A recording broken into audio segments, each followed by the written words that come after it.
ഇന്ന് എൻ്റെ കൂടെ ഒരു ഗസ്റ്റ് ഉണ്ട്. So meet Mrs Dhanya Krishnadas.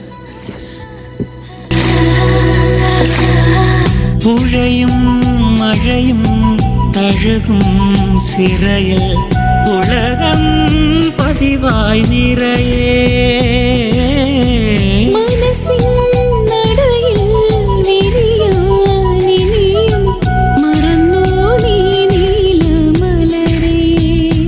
നാണം പോത്ത് പോത്ത് കൊഴിയേ ഈണം കേട്ടു കേട്ടു കഴിയേ.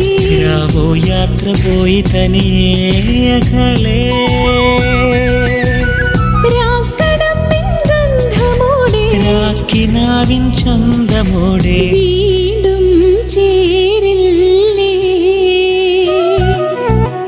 അനുരാഗവിലോചനായി അതിലേറെ മോഹിതനായി പടിമേലെ നിൽക്കും ചന്ദ്രനോ തിടുക്ക